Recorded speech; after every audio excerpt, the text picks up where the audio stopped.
أعوذ بالله من الشيطان الرجيم. بسم الله الرحمن الرحيم.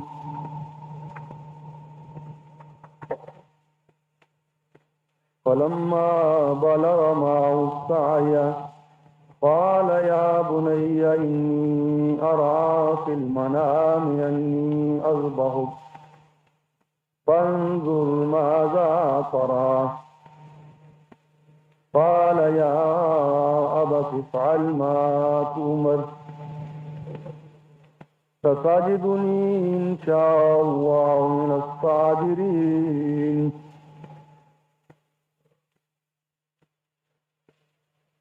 فلما أسلما وتله للجبين ناديناه أن يا إبراهيم قد صدقت الرؤيا إنا كذلك نجزي المحسنين. وفديناه بذبح عظيم وتركنا عليه في الآخرين.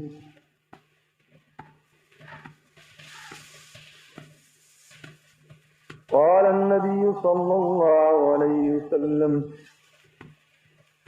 طمنوا ضحاياكم فإنها على الصراط مطاياكم. إن الله وملائكته يصلون على النبي يا أيها الذين آمنوا صلوا عليه وسلموا تسليما.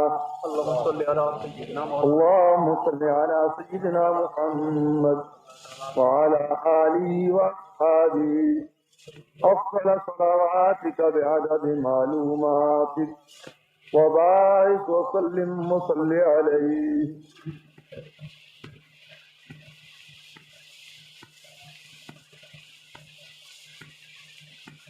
محترم بزرگوں اور بھائیوں،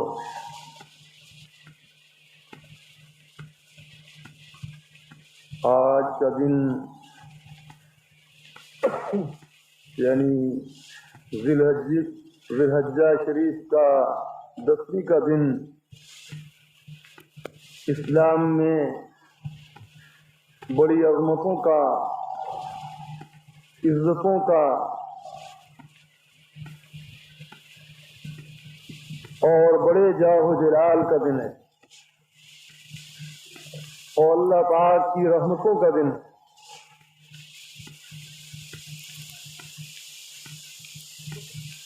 اس دن میں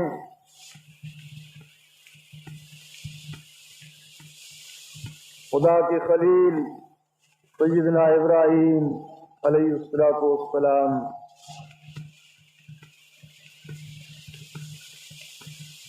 اپنے بیٹے کو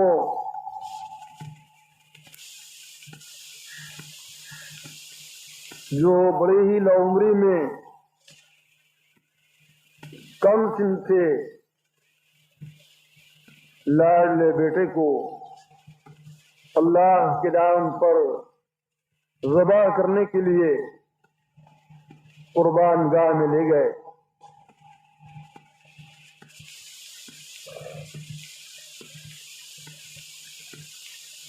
اور وہ یادگار جب تک یہ کائنات قائم رہے گی،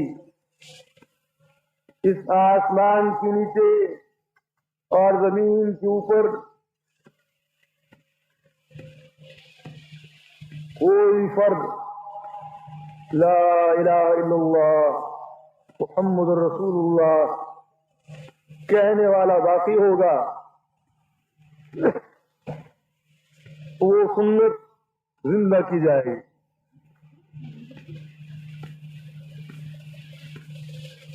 یہی بات تھی کہ جناب رسول اللہ علیہ السلام سے صحابہ کرام نے قربانی کے بارے میں ایک سوال کیا۔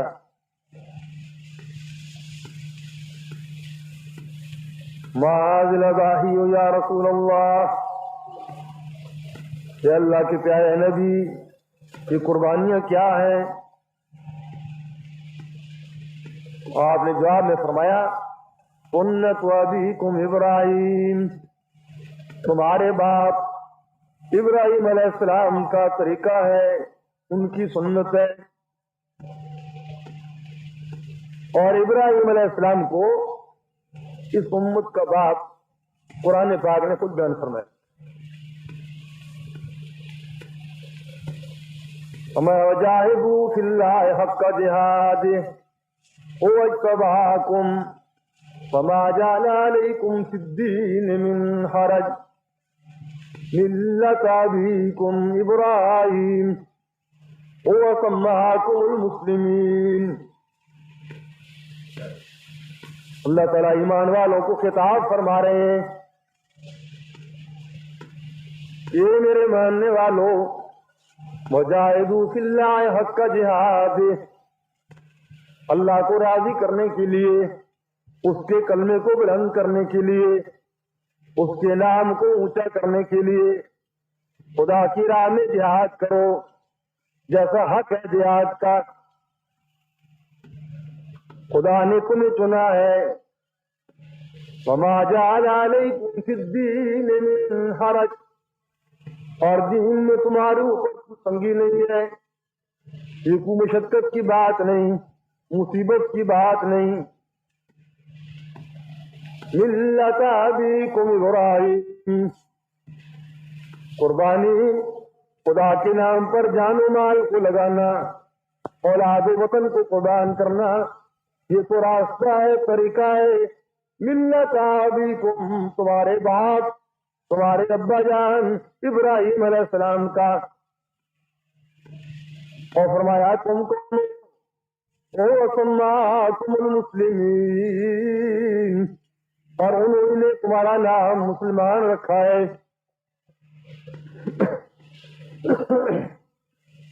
دوست اور بھائیو، آج کا دن یادگار دن ہے۔ اس دن میں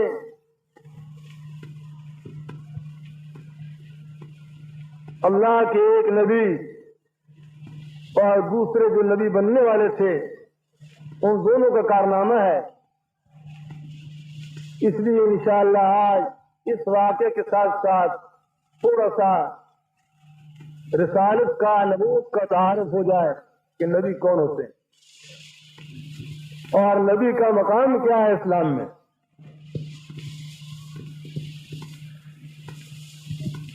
اور آپ رات کو یاد ہوگا عید الفطر کے موقع پر کچھ تفصیل کے ساتھ آخرت کا بیان ہوا، اور آج انشاءاللہ تفصیل تو نہیں ہو سکتی مگر کچھ نمونہ رسالت کے موضوع پہ عرض کیا جائے گا۔ اور پھر اگر کبھی اللہ پاک نے توفیق دی، اسلام کے، ایمان کے تین ہی بڑے مسئلے ہیں، آخرت، رسالت اور توحید۔ آئندہ انشاءاللہ کسی موقع پر توحید کا بیان ہوگا۔ تو ایک بات یہ سمجھیں کہ رسالت کا منصب کیا ہے۔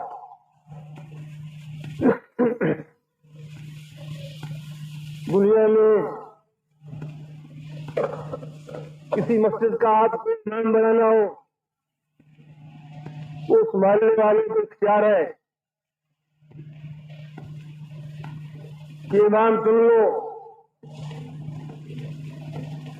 اگر کسی مسجد میں خطیب مقرر کرنا ہو تو قوم کو اختیار ہے کہ خطیب چن لو۔ اگر گورنر بنانا ہو، وزیر بنانا ہو، صدر مملکت بنانا ہو تو قوم کو اختیار ہے کہ اسے چن لو۔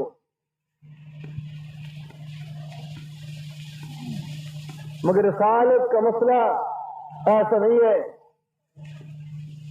اس میں قومی انتخاب نہیں کہ ملک اور قوم کے لوگ مل کر اکٹھے ہو کر طے کر لیں کہ یہ صاحب ان کو ہم نبی مانتے ہیں، یہ رسول ہے۔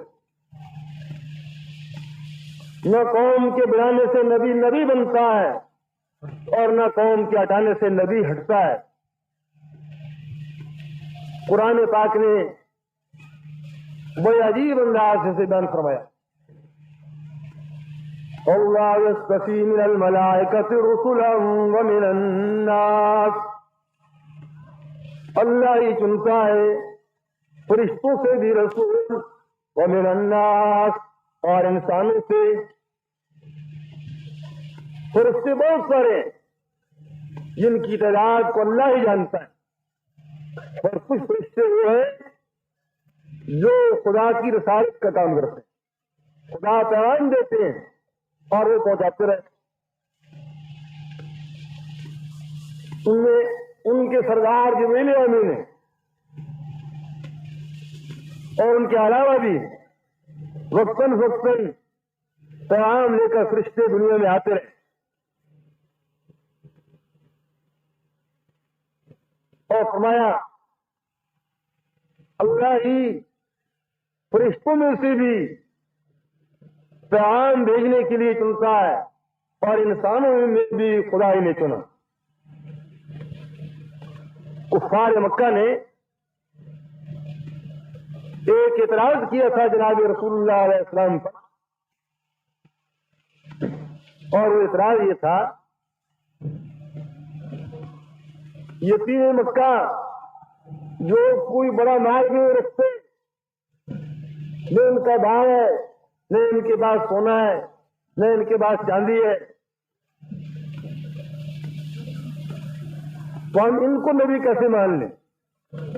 تو انہیں ایک بات پیش کی، قرآن بات فرماتا ہے، انہوں نے کیا کہا، لولا نزل هذا القرآن على رجل من القريتين عظيم، کیوں نہیں اتارا گیا یہ قرآن على رجل من القريتين عظيم، عرب کے دو بڑے شہر ہیں مکہ اور طائف، ان دو شہروں میں سے کسی بڑے سرمایہ دار پر، کسی بڑے مالدار پر، کسی بڑے ذمہ دار پر قرآن کیوں نہیں اترا؟ ان کی نگاہ میں کیا تھا کہ اگر رسالت کا منصب یہ دے دیا جاتا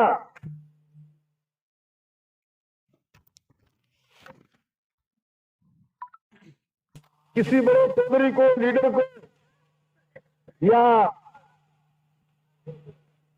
مکہ مکرمہ کے رؤساء میں سے کسی کو، تو ہم مان لیتے۔ تو اللہ پاک نے بڑا عمدہ جواب دیا، فرمایا اَوْ يَقْسِمُونَ رَحْمَتَ رَبِّكَ نَحْنُ قَسَمْنَا بَيْنَهُمْ مَعِيشَتَهُمْ، فرمایا انسانوں جو تم رزق کھا رہے، اس رزق کی تقسیم بھی تو ہم نے اپنے ہاتھ میں رکھی ہے، ہر بندے کو الگ روزی ملتی ہے، اور یہ روزی میں خود تقسیم کرنے والا ہوں،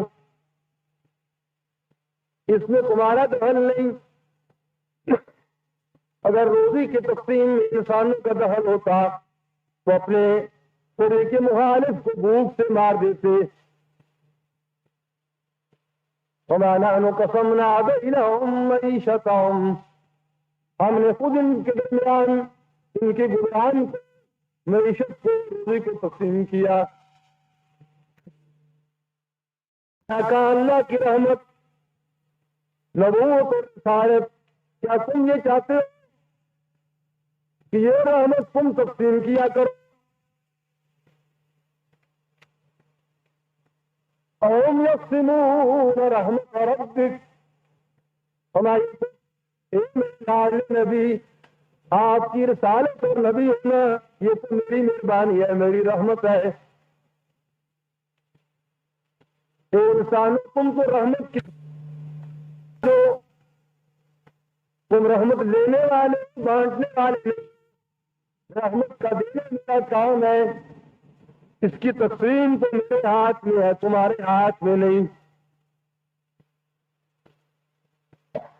اس لیے ہمارا اللہ کا رحمت للعالمین۔ تو پہلی بات یہ ہے کہ قوم کے سننے سے نبی نہیں بنتا. ساری قوم چاہے کہ ہم کسی کو نبی بنا لیں تو نبی قوم کے انتخاب سے نہیں بنتا. یہ منصب کو اللہ تعالی نے اس کو خود تقسیم فرمایا اور خدا دینے آئے جن کو چاہا نبی بنا دیا.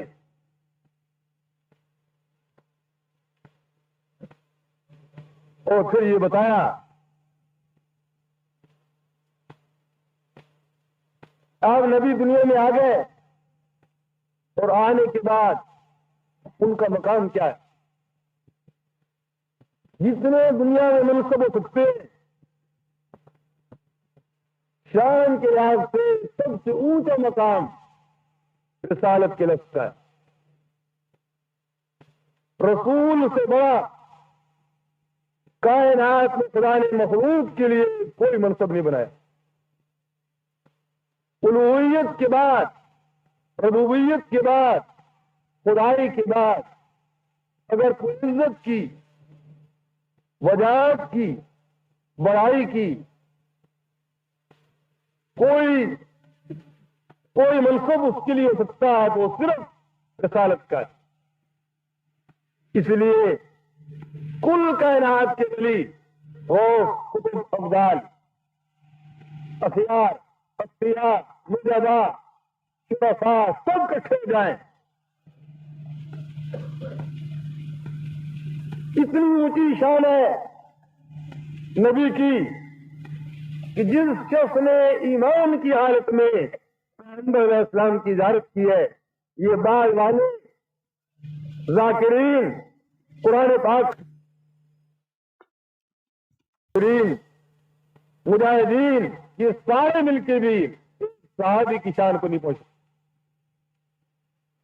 اور تمام نبیوں کے صحابہ تمام اولیاء وہ کتب افضال تمام نیک لوگ اکٹھے ہو جائے تو خدا کا ایک وہ نبی جس کے ساتھ اس دھرتی کے اوپر رہنے والوں میں سے ایک نے بھی ایمان نے قبول کیا وہ نبی اکیلا آیا اور دنیا سے اکیلا گیا اور میدان محشر میں اکیلا ہوگا. اس ایک نبی کے مقابلے میں کل کائنات کے ولی اور غوث قطب صحابہ جمع ہو جائے تو اس کی شان پر نہیں پہنچ سکتے. اور ایسا ہی تمام انبیاء علیہ السلام اپنے صحابہ امتیوں کے سمیت ایک پڑے میں آ جائے اور دوسرے پڑے میں رسالت میں بھی ایک خاص مقام ہے ختم نبوت کا رحمت العالمین کا خاتم النبیین کا. ادھر کلیم اللہ بھی ہو کلیم اللہ بھی ہو نبی اللہ بھی ہو روح اللہ بھی ہو تمام نبی ایک طرح ہو ساری امتوں کے سمیت تو خاتم النبیین یتیم مکہ حضرت محمد صلی اللہ علیہ وسلم کا کوئی مقابلہ نہیں کر سکتا. آپ کی شان اللہ کے یہاں سب سے اونچی ہے.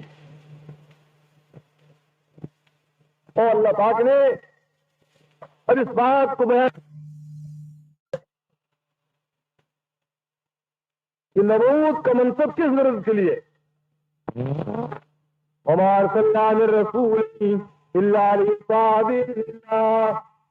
ہر نبی دنیا میں متعاون کیا آتا ہے خدا کے حکم کو مانو اللہ کے نبی کے طریقے پر.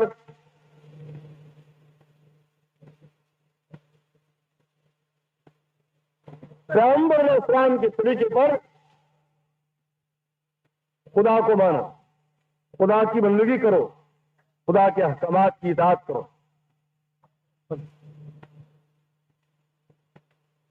اور نبی رسول جو ہوتے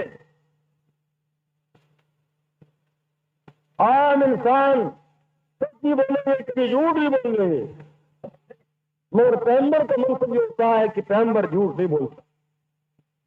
جھوٹ تو دور کی بات ہے اندر جو خواہشات ہیں تقاضے ہیں ان کی بات بھی نہیں کرتا، بلکہ نبی کا کام کیا ہے؟ وما ينطق عن الهوى ان هو الا وحي يوحى۔ اللہ کے نبی اگر بولیں گے، بات بھی کریں گے تو اپنی خواہش کے نہیں، ان هو الا وحي يوحى، ان کا بولنا بھی اللہ کی وحی ہے۔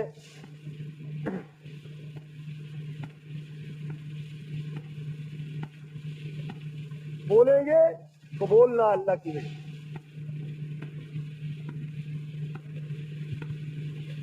اور اللہ پاک نے ان کی حفاظت فرمائی ہوتی ہے، ان کی زبان کی بھی حفاظت ہے، اس کے اندر ملاوٹ نہیں ہو سکتی، اور پیغمبر علیہ السلام کی جان کا محافظ بھی خدا خود ہے۔ انبیاء علیہ السلام سچے نبیوں کو اپنی حفاظت کے لیے انسانوں میں سے باڈی گارڈ، محافظ دستہ نہیں رکھنا پڑتا۔ ہمیں اللہ پاک نے یا ایھا الرسول بلغ ما انزل الیک، یہ میرے پیارے پیغمبر علیہ السلام، جو ہم نے حکم دیا ہے آپ پہنچاتے چلے جائیے۔ وَإِن لَّمْ تَفْعَلْ فَمَا بَلَّغْتَ رِسَالَتَهُ، اگر آپ نے اس میں سے کوئی بات چھوڑ دی تو آپ نے اپنے رسول ہونے کا حق نہ ادا کیا۔ یہ ڈر جائے گی کسی نقصان نہ پہنچائے، فرمایا سن لو واللہ یعصمک من الناس، میں اللہ ہوں، میں آپ کی حفاظت کروں گا لوگوں سے، آپ کی جان کا ہی محافظ میں، اور آپ کی زبان کا ہی محافظ میں۔ اور فرمایا جو قرآن آپ پر میں بھیج رہا ہوں اس قرآن کا ہی محافظ میں۔ اِنَّا نَحْنُ نَزَّلْنَا الذِّكْرَ وَإِنَّا لَهُ لَحَافِظُونَ۔ یہ میرے پیارے لاڈلے نبی، آپ اس قرآن کو بھی فکر نہ کریں، جس طرح میں نے آپ کی زبان کی حفاظت کی ذمہ داری دی، آپ کی جان کا محافظ ہوں، جو آپ پر قرآن اتارا ہے اس قرآن کا بھی میں محافظ ہوں۔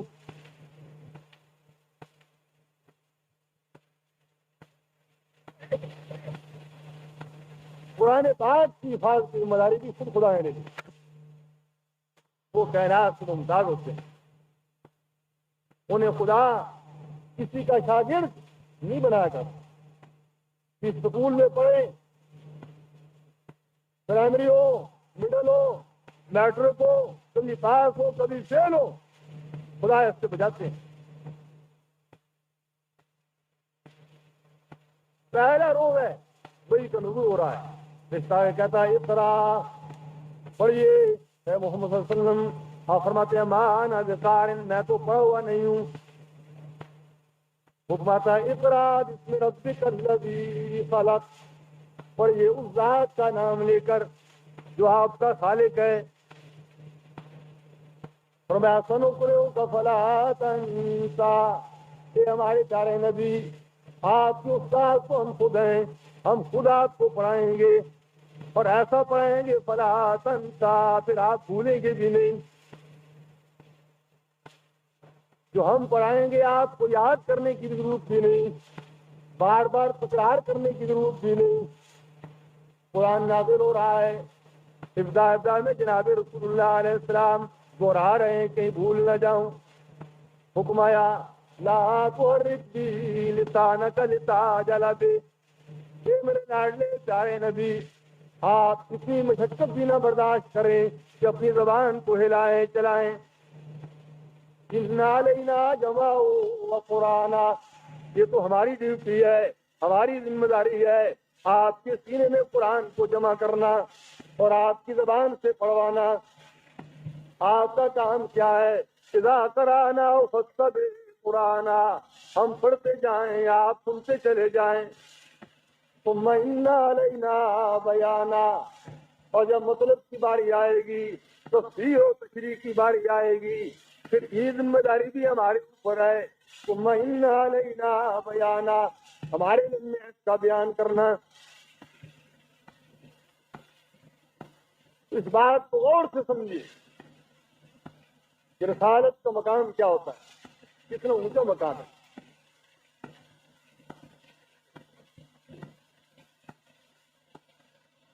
اللہ پاک نے اس کو کھول کے بیان فرما دیا. اب سب راستے بند ہیں. ان تطیعوا تہتدوا. انسانوں اگر تم ہدایت کے راستے پر آنا چاہتے ہو تو اب کوئی اور راستہ باقی نہیں ہے. ان تطیعوا، ایک میرے نبی، اگر ان کی اطاعت کرو گے تہتدوا، ہدایت پا جاؤ گے.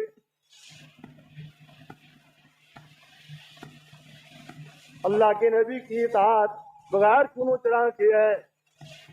جناب ہو سکتا ہے کوئی بات ایسی ہو گئی ہو، مانے یا نہ مانے، ہمارے اللہ پاک نے میرے لاڈ نبی امت کو سمجھا دیجئے. فلا وربک لا یؤمنون، قسم ہے مجھے آپ کا رب ہونے کی، لا یؤمنون، ان میں سے کوئی بھی ایماندار نہیں ہو سکتا. کب ایماندار بنیں گے؟ حتیٰ یحکموک فیما شجر بینہم، جب ان کا آپس میں جھگڑا ہو جائے کسی بات میں، دیوانی جھگڑا ہو، فوجداری جھگڑا ہو، دکان کا مسئلہ ہو، زمین کا جھگڑا ہو، شادی بیاہ کا مسئلہ ہو، تو ملکی بین الاقوامی بات ہو، جو بھی ہو، وہ جھگڑے میں کیا کریں؟ حتیٰ یحکموک فیما شجر بینہم، اپنے جھگڑوں کے درمیان جب تک آپ کے فیصلوں کو فیصلہ نہ مانے، آپ کو حکم نہ مانے، آپ کی بات کی اتباع نہ کرے گی، ایماندار نہیں ہو سکتے.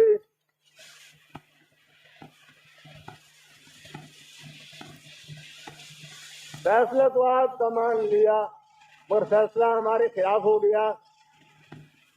مدعی مدعا علیہ دونوں میں ڈگری ایک کے خلاف ہو گئی. فرمائے ایمان والے، جو تو نبی کا کلمہ پڑھنے والا ہے، زمین تیرے ہاتھ سے نکل گئی، پیسہ دوسرے کو مل گیا، مقدمہ تو ہار گیا، بس تجھے کرنا کیا پڑے گا؟ فرمایا ثم لا یجدوا فی انفسہم حرجا مما قضیت. اے میرے پیارے نبی، جو فیصلہ آپ فرما دیں، آپ کے فیصلے کے بعد دل کی تنگیاں بھی دور ہو جائیں، دل کے اندر کوئی تنگی انقباض نہ آئے کہ فیصلہ میرے خلاف کیا ہوا. وَيُسَلِّمُوا تَسْلِيمًا، دل و جان سے آپ کے فیصلے کو مانیں گے تب ایماندار بنیں گے.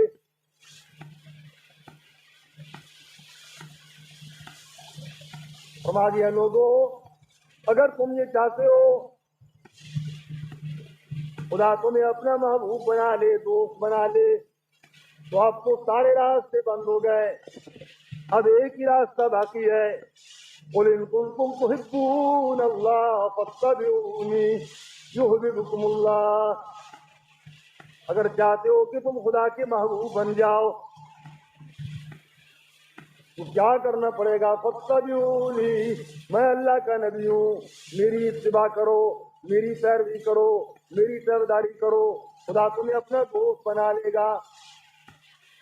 وَيَغْفِرْ لَكُمْ ذُنُوبَكُمْ، اور خدا تمہارے تمام گناہوں کو معاف فرما دے گا. وَاللَّهُ غَفُورٌ رَحِيمٌ، اور اللہ بڑا ہی بخشنے والا مہربان ہے.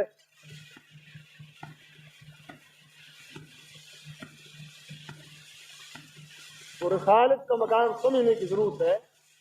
جن کو نبی مان لیا ہے اب کرنا کیا ہے؟ نبی ماننے کے بعد کوئی گنجائش نہیں، اپنا اختیار باقی نہیں رہا. اگر اپنا بھی چلا رہے ہو کوئی اختیار تو پھر ایمان کی بات نہیں. فرمایا ما كان لمؤمن ولا مؤمنة إذا قضى الله ورسوله أمرا أن يكون لهم الخيرة من أمرهم. فرمایا نہیں لائق، نہیں شان یہ ایمان والے مردوں کی اور عورتوں کی، اذا قضى الله ورسوله امرا، جب اللہ اور اللہ کا رسول کسی بات کا فیصلہ فرما دے. اللہ اور اللہ کے رسول کے فیصلے کے بعد کسی ایمان والے مرد کے لیے اور عورت کے لیے گنجائش نہیں کہ اپنا بھی اختیار چلائیں، اپنی بھی مرضی چلائیں. اب کلمہ پڑھ لینے کے بعد، پیغمبر علیہ السلام کی غلامی میں آنے کے بعد جو اللہ کے رسول فرمائیں گے وہ ماننا پڑے گا.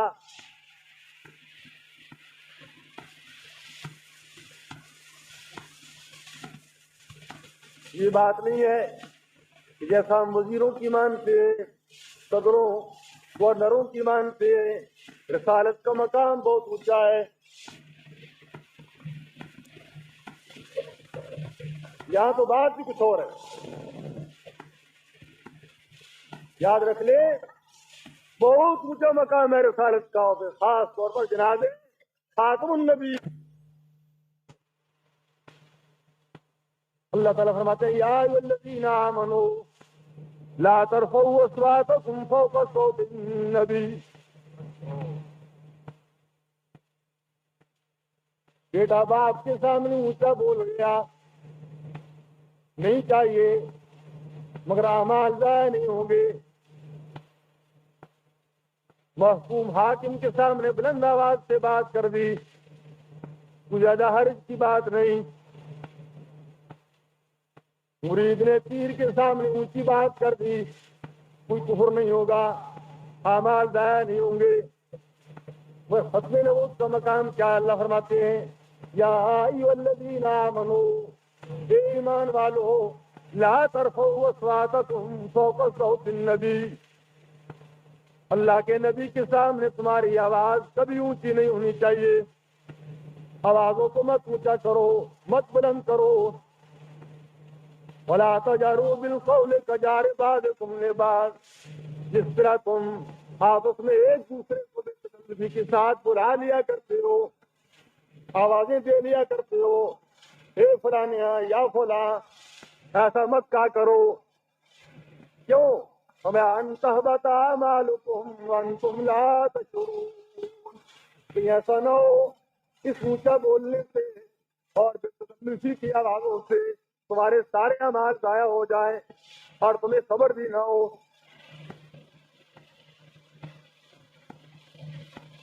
فرمایا اپنے نبی کا مقام سمجھو کیا مقام ہے. اللہ کے نبی دنیا سے چلے جا رہے، کوئی شخص فوت ہو جائے اس کے مرنے کے بعد اس کی عورت سے نکاح ہو سکتا ہے. عالم مر جائے، پیر صاحب مر جائے، صدر وزیر مر جائے، بڑے سے بڑا آدمی مر جائے، کوئی صحابی فوت ہو جائے، ان کی وفات کے بعد ان کی عورت، ان کی اہلیہ، ان کی بیگم صاحبہ عزت گزارنے کے بعد اور نکاح کر سکتی ہے، ان سے نکاح ہو سکتا ہے. اور خدا کے قرآن نے بتایا لوگوں النبی اولیٰ بالمؤمنین وازواجہ امہاتہم. نبی کی شان کیا ہے، ایمان والوں کے ساتھ نبی کا کیا تعلق، کیا رشتہ، کیا مقام ہے. فرمایا جب نبی دنیا سے رخصت ہو جائے تو آپ کی ازواج کا، بیویوں کا کیا مقام ہے. جس طرح تم اپنی سگی ماں کے ساتھ تمہارے باپ کے نکاح میں جو عورت آئی اس سے نکاح کرنا حرام ہے، ایسا ہی نبی دنیا سے چلے جائیں ان کی ازواج کے ساتھ نکاح کا سوچنا بھی حرام ہے.